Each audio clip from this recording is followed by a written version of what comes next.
ಎಲ್ಲರಿಗೂ ನಮಸ್ಕಾರ. ನಾನು ನಿಮ್ಮ ಶೌರ್ಯ ಕಣಿಗ ಮಾತಾಡ್ತಿದ್ದೀನಿ. ನನ್ನ ವೀಡಿಯೋಗೆ ಯಾರ್ಯಾರು ಬಂದಿರಾ ಎಲ್ಲರಿಗೂ ಸ್ವಾಗತ ಅಂತ ಹೇಳಕ್ಕೆ ಇಷ್ಟಪಡ್ತೀನಿ. ನನ್ನ ಚಾನಲ್ನ ಯಾರ್ಯಾರು ಸಬ್ಸ್ಕ್ರೈಬ್ ಮಾಡ್ಕೊಂಡಿಲ್ಲ ಇವಾಗಲೇ ಸಬ್ಸ್ಕ್ರೈಬ್ ಮಾಡ್ಕೊಬಿಡಿ, ಯಾಕಂದರೆ ನಾನು ನೆಕ್ಸ್ಟ್ ಬರೋ ವೀಡಿಯೋಗಳನ್ನ ಯಾವುದು ಮಿಸ್ ಮಾಡ್ಕೊಳ್ಳಲ್ಲ ನೀವು. ಲಾಸ್ಟ್ ವೀಡಿಯೋದಲ್ಲಿ ನಾನು ನಿಮಗೆ ಸಿವಿಲ್ ಎಕ್ಸಾಮ್ ಬಗ್ಗೆ ಭಾನುವಾರ ಯಾರ್ಯಾರು ಬರೀತಿದ್ದೀರಾ ಅವ್ರಿಗೆ ಎಕ್ಸಾಮ್ ಪೇಪರ್ ಯಾವ ಥರ ಬರುತ್ತೆ, ವೆರಿ ಹೈಯೆಸ್ಟ್ ಪ್ರಯಾರಿಟಿಯಿಂದ ಲೋಯೆಸ್ಟ್ ಪ್ರಯಾರಿಟಿಗೂ ನಾನು ನಿಮ್ಗೊಂದು ಕ್ಲಾರಿಟಿ ಕೊಟ್ಟಿದ್ದೆ, ಐಡಿಯಾ ಕೊಟ್ಟಿದ್ದೆ. ನಿಮ್ಗೆಲ್ಲರಿಗೂ ಇಷ್ಟ ಆಗಿದೆ, ತುಂಬ ರಿಪ್ಲೈ ಕೂಡ ಮಾಡಿದರೆ ಓಕೆ ಅಂದ್ಬಿಟ್ಟು. ಇವಾಗ ನಾನು ನಿಮಗೆ KA ಪೇಪರ್ ಯಾವ ಥರ ಬರುತ್ತೆ ಭಾನುವಾರ, ಯಾವ ಥರ ನೀವು ಸಾಲ್ವ್ ಮಾಡ್ಬೋದು, ಬರೀ ಭಾನುವಾರ ಅಂತಲ್ಲ ನೆಕ್ಸ್ಟ್ ಬರೋ ಪೇಪರ್ಗಳನ್ನು ಯಾವ ಥರ ಅಪ್ಡೇಟ್ ಮಾಡಿರ್ತಾನೆ, ಯಾವ ಥರ ಥಿಂಕ್ ಮಾಡ್ಬೇಕು ನೀವು ಅನ್ನೋದನ್ನ ನಾನು ನಿಮಗೆ ಈ ವಿಡಿಯೋ ಮಾಡ್ತೀನಿ. ಈ ವಿಡಿಯೋ ಕೊನೆವರೆಗೂ ನೋಡಿ, ನಿಮ್ಗೆ ತುಂಬ ಹೆಲ್ಪ್ಫುಲ್ ಆಗುತ್ತೆ ಅಂತ ಹೇಳ್ತಾ ಇದ್ದೀನಿ. ಕ್ವಶನ್ ಪೇಪರ್ ಯಾವ ಥರ ಅಪ್ಡೇಟ್ ಆಗಿದೆ ಅಂತ ನಿಮ್ಗೆ ಒಂದು ಕ್ಲಾರಿಟಿ ಸಿಗುತ್ತೆ. ಇವಾಗ ನೀವು ಸಿವಿಲ್ ಎಕ್ಸಾಮ್ ಬರೀತಿದ್ದೀರಾ, ಈಗ 2018ರಲ್ಲಿ ಇದ್ದವನು 2018ರಲ್ಲಿ ಯಾವ ಥರ ಕ್ವಶನ್ ಕೇಳಿದ್ದ ಅಂತಂದರೆ ಸಿಂಪಲಾಗಿ ಕೇಳಿದ್ದ, ಕರ್ನಾಟಕದ 31ನೇ ಜಿಲ್ಲೆ ಯಾವುದು ಅಂತ ಕ್ವಶನ್ ಕೇಳಿದ್ದ. ಆ ಥರ ಆ ಲೆವೆಲ್, ಅದು ಮೊದಲನೇ ಲೆವೆಲು ತುಂಬ ಈಸಿ ಲೆವೆಲ್ ಇತ್ತು. ಆ ಲೆವೆಲ್ ಕ್ವಶನ್ ಕೇಳ್ತಿದ್ದವನು ಏನು ಮಾಡ್ದ, ಎರಡನೇ ಲೆವೆಲ್ ಅಂದರೆ ಹೈಯರ್ ಲೆವೆಲ್ ಏನು ಮಾಡ್ತಾನೆ ಅಂತಂದರೆ 2022ರಲ್ಲಿ ವಿಜಯನಗರ ಜಿಲ್ಲೆ 2021ರಲ್ಲಿ ರಚನೆಯಾಯಿತು, ಇದು ಯಾವ ಜಿಲ್ಲೆಯಿಂದ ವಿಭಜನೆಯಾಯಿತು ಅಂತ ಕೇಳ್ದ. ಅರ್ಥ ಮಾಡ್ಕೊಳ್ಳಿ, ಕ್ವಶನ್ನು 2018ರಲ್ಲಿ ಕೇಳಿದವನು 31ನೇ ಜಿಲ್ಲೆ ಯಾವುದು, ಸಿಂಪಲ್ ಕ್ವಶನು. 2022ಗೆ ಸ್ವಲ್ಪ ಲಾಜಿಕ್ ಕೊಡ್ದವನೇ, ಯಾವ ಜಿಲ್ಲೆಯಿಂದ ವಿಭಜನೆಯಾಯಿತು, ವಿಜಯನಗರ ಜಿಲ್ಲೆ.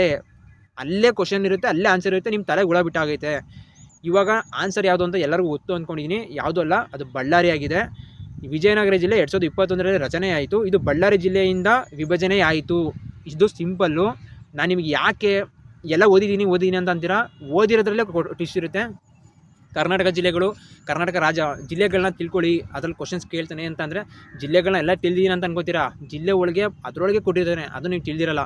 ಯಾಕೆ ಮೇಲೆ ತಿಳ್ಕೊಂಡ್ರೆ ಆಗಲ್ಲ, ಒಳಗೆ ರೀಸರ್ಚ್ ಮಾಡಬೇಕು. ಈಗ ಬಳ್ಳಾರಿ ಹೊಡೀರಿ, ಬಳ್ಳಾರಿಲಿ ಏನೇನಿದೆ ಫುಲ್ಲು ಕೆದಕಬೇಕು. ಈಗ ಸಿವಿಲ್ ಎಕ್ಸಾಮ್ ಕೆಲಸ ತೊಗೊಳಕ್ಕೆ ನಿಮ್ಗೆ ಅರ್ಹತೆ ಇದ್ದವ್ನು ಮಾತ್ರ ಕೆಲಸ ಸಿಗುತ್ತೆ. ನೀವು ಬರೀ ಒಂದು ಬುಕ್ ಓದ್ಬಿಟ್ರೆ, ಅದನ್ನು ಬುಕ್ಕಿಂದ ಓದ್ಬಿಟ್ಟು ಎಕ್ಸಾಮ್ ಬರಿತೀನಿ ಅದೆಲ್ಲ ಡಿಗ್ರಿ ಲೆವೆಲು 10th ಲೆವೆಲ್ ಆಯಿತು. ಗೌರ್ಮೆಂಟ್ ಎಕ್ಸಾಮು, ಕಾಂಪಿಟೇಟಿವ್ ಎಕ್ಸಾಮ್ ಅಂತ ಬಂದಾಗ ನೀವು ಆ ಬುಕ್ ಓದೋನಿಗೆಲ್ಲ ಕೆಲಸ ಸಿಗೋದಾಗಿರೋ ಎಲ್ಲರಿಗೂ ಸಿಗ್ಬಿಡೋದು. ಬುಕ್ ಓದ್ಬಿಟ್ಟು ಕೆಲಸ ಸಿಗೋಕ್ಕಾಗಲ್ಲ. ನಿಮಗೆ ಯಾವ ಥರ ನಾಲೆಜ್ ಇದೆ ಅದನ್ನು ಟೆಸ್ಟ್ ಮಾಡ್ತಾನೆ ಅವನು. ಒಳಗಡೆ ಡೀಪಲ್ಲಿ ಕೇಳ್ತಾನೆ. ನೀವು ಒಬ್ಬ ಆಫೀಸರ್ ಥರ ಎಕ್ಸಾಮ್ ಬರೀಬೇಕಾಗುತ್ತೆ ಹೊರತು ಒಬ್ಬ ಸ್ಟೂಡೆಂಟ್ ಥರ ನೀವು ಎಕ್ಸಾಮ್ ಬರೆಯೋಕ್ಕಾಗಲ್ಲ. ಅದನ್ನು ಥಿಂಕ್ ಮಾಡಿ, ಅದಕ್ಕೋಸ್ಕರ ನೀವು ಡೆಪ್ತಲ್ಲಿ ಓದಲೇಬೇಕಾಗುತ್ತೆ. ಅದು ಆ ಲೆವೆಲ್ ನೀವು ರಿಸರ್ಚ್ ಮಾಡಬೇಕು. ಇವಾಗಲೇ ಕರ್ನಾಟಕ ಅಂದರೆ ಕರ್ನಾಟಕದಲ್ಲಿ ಯಾವ ಥರ ಎಷ್ಟು ಜಿಲ್ಲೆಗಳಿದೆ, ಎಷ್ಟು ನೆಟ್ವರ್ಕ್, ಕರ್ನಾಟಕದಿಂದ ಎಷ್ಟು ನೆಟ್ವರ್ಕ್ ಬಿಲ್ಡ್ ಆಗುತ್ತೆ, ನಮ್ಮ ಇಂಡಿಯಾಗೆ ಎಷ್ಟು ಕಾಂಟ್ರಿಬ್ಯೂಟ್ ಮಾಡ್ತಾರೆ, ಆ ಥರ ಆ ಲೆವೆಲ್ ರಿಸರ್ಚ್ ಮಾಡಿದ್ರೆ ಮಾತ್ರ ನೀವು ಒಬ್ಬ ಆಫೀಸರ್ ಆಗೋದು. ಇದನ್ನು ನೋಟ್ ಮಾಡ್ಕೊಬಿಡಿ. ನೆಕ್ಸ್ಟು ಈಗ 2026ಕ್ಕೆ ಯಾವ ಲೆವೆಲ್ ಕೇಳ್ಬೋದು ಅಂತ ನೀವು ಒಂದ್ಸಲ ಯೋಚನೆ ಮಾಡಿದ್ದೀರಾ? ಯಾವ ಥರ ಕೇಳ್ತಾನೆ ಅಂತ ಅಂದರೆ, ಮ್ಯಾಚ್ ದ ಫಾಲೋವಿಂಗ್ ಸ್ವಲ್ಪ ಅಪ್ಡೇಟ್ ಮಾಡಿತ್ತು, ಇನ್ನೂ 3ನೇ ಲೆವೆಲ್ಗೆ ಅಪ್ಡೇಟ್ ಮಾಡಿರ್ತಾನೆ. ಇವಾಗ ವಿಜಯನಗರ ನಾನು ಹೇಳಿದೆ, ಅದು ಬಳ್ಳಾರಿಯಿಂದ ವಿಭಜನೆ ಆಯಿತು. ಇದ್ರ ಜೊತೆ ಇನ್ನೊಂದು 2 ಜಿಲ್ಲೆಗಳನ್ನ ಸೇರಿಸ್ಬಿಡ್ತಾನೆ, ಯಾದಗಿರಿ, ಕಲಬುರಗಿ, ರಾಮನಗರ, ಬೆಂಗಳೂರು ಗ್ರಾಮಾಂತರ. ನಿಮಗೆ ಕ್ಲಾರಿಟಿ ಸಿಕ್ತು ಅಂತ ಅನ್ಕೋತೀನಿ. ಸ್ವಲ್ಪ ಹೈಯರ್ ಲೆವೆಲ್ ತೊಗೊಬಂದಿರ್ತಾನೆ.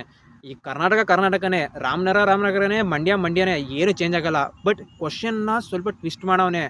ಈ 10th ಇದರಿಂದ PU ಲೆವೆಲ್ ತಂದಿಟ್ಟವನೇ, ಸ್ವಲ್ಪ ಟ್ರಿಗರ್ ಮಾಡಿಟ್ಟಿದ್ದಾನೆ ನಿಮ್ಮನ್ನ, ಅದನ್ನು ಅರ್ಥ ಮಾಡ್ಕೊಳ್ಳಿ.